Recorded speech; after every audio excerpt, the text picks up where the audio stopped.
Les 7 jours qui séparent Rosh Hashanah de Yom Kippour ont pour objectif principal de nous préparer à affronter ce jour exceptionnel de Yom Kippour de la meilleure façon. Et toute la période qui va de Rosh Hashanah à Yom Kippour porte le nom de la Seret Yom Teshuvah, les 10 jours de Teshuvah. Teshuvah qui veut dire à la fois repentir et retour à Dieu.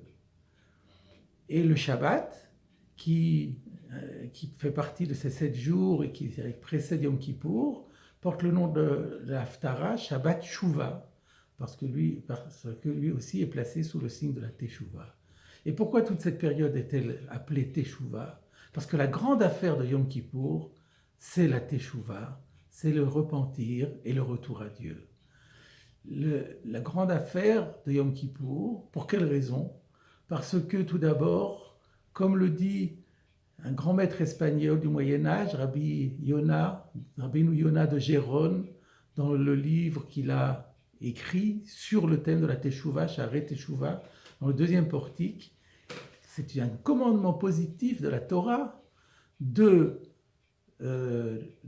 susciter en soi l'acte de Teshuvah, de le stimuler, ainsi que le verset dit Mikol chatotechem lifnei Hashem titaru. De tous vos péchés devant Dieu, vous vous purifierez, c'est-à-dire vous avez l'obligation de vous purifier, de vous repentir de vos fautes le jour de Kippour. Cela fait partie des obligations du jour.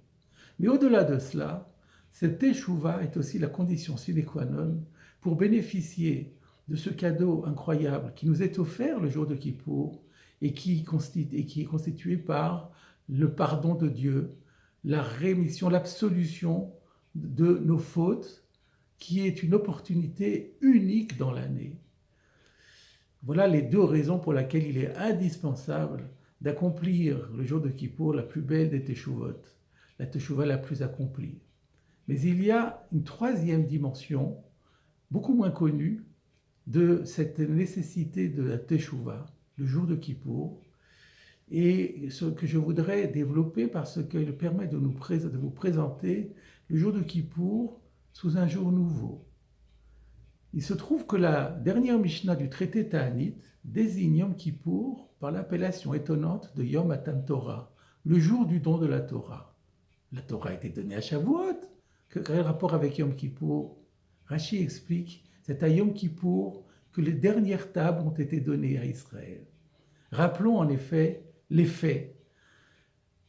À Shavuot, Dieu s'est révélé à tout Israël sur le mont Sinaï et a conclu avec Israël une alliance qui s'est concrétisée par ces 2 tables qu'on appelle les 2 tables d'alliance sur lesquelles était gravé le texte du Décalogue. 40 jours plus tard vient le 17 Tammuz et Moshe Rabbeinu va briser les tables parce que les enfants d'Israël se sont livrés à un grave péché, le péché du veau d'or. Pendant 40 jours, Moshe va implorer la clémence de Dieu.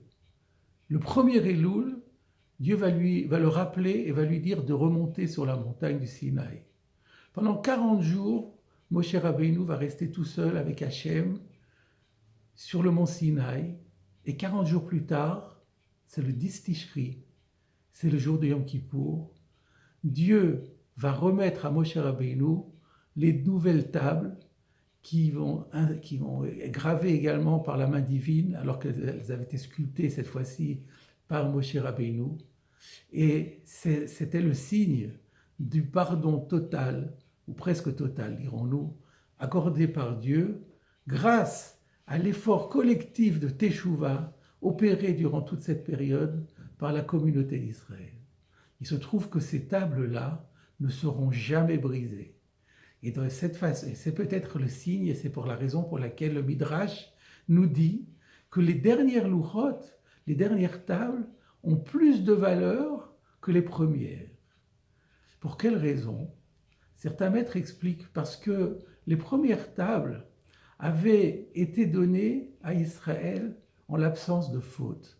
D'après la tradition, lorsque les Béné Israël ont entendu le 2e commandement, Dieu a éradiqué le mauvais penchant, à l'intérieur d'eux. Ils étaient complètement débarrassés de ce qu'on appelle en hébreu le Yetzer Hara, le penchant à faire le mal.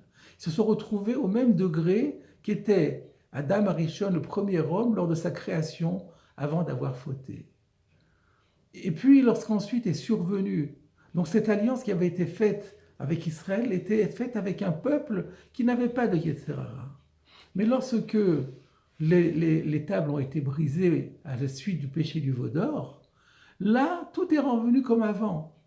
Et quand ensuite les Béné Israël ont mérité une seconde alliance, cette seconde alliance est effectuée avec un Israël qui désormais était faillible et dans lequel était implanté pour toujours ce penchant à mal agir, à désobéir à Kadosh Baruch Hu. Et c'est pourquoi cette alliance a plus de force encore que la précédente. Et c'est donc, il s'avère par conséquent qu'à Yom Kippour, on commémore l'anniversaire de cette seconde alliance qui est également un jour du don de la Torah, puisque c'est traduit par les nouvelles tables d'alliance, les tables qui comportaient le texte du décalogue. Mais mon maître Ravolbé enseignait que ce n'est pas simplement une commémoration qu'on effectue le jour de Kippour de cet anniversaire du don de la Torah, et qu'en réalité, il s'agit ici de revivre le don de la Torah. Parce que chaque année, les fautes que nous avons pu commettre les uns et les autres tout au long de l'année ont altéré l'alliance qui nous lie à Dieu. Et il est nécessaire de la revivifier, de la rafraîchir, de la régénérer. Et cela ne peut se faire qu'au prix d'un effort d'acceptation du don de la Torah. Et c'est cela la nouvelle dimension de la Teshuvah. Au-delà de la volonté d'être absous de nos fautes, mais il y a aussi cette volonté, grâce à la Teshuvah, de marcher sur les pas de nos ancêtres et de mériter un nouveau don de la Torah, un rafraîchissement de notre alliance. Par cet effort de Teshuvah, nous allons recevoir à nouveau une alliance toute forte.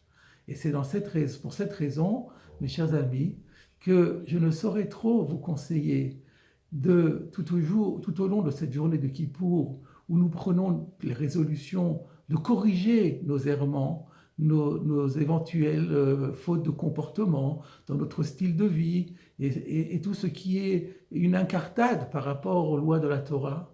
Mais au-delà de cela, de montrer à Dieu que nous chérissons sa Torah, que nous voulons nous rapprocher de lui infiniment pour être à même de recevoir à nouveau cette Torah. Et pour cela, de mûrir tout au long de la journée de Kippour, depuis la veille au soir, de mûrir un projet, de quelque chose de supplémentaire que nous n'avons pas fait jusqu'à présent et qui manifesterait notre amour de Dieu. Que ce soit au niveau de l'étude de la Torah, de décider de consacrer 5 minutes de plus à l'étude de tel ou tel texte, ou que ce soit dans la prière, si on va à la synagogue une fois par an, on décide d'y aller 2 fois, et si on y va tous les Shabbats, mais pas en semaine, on décide d'y aller en semaine, etc., etc. Ou alors choisir encore une autre mitzvah et décider de la faire encore plus belle, de manière à ce que nous revivions véritablement une régénération de notre alliance et que l'année qui vienne, donc lorsqu'arrive l'année Ila, le projet que nous avons mûri, nous devons à ce moment-là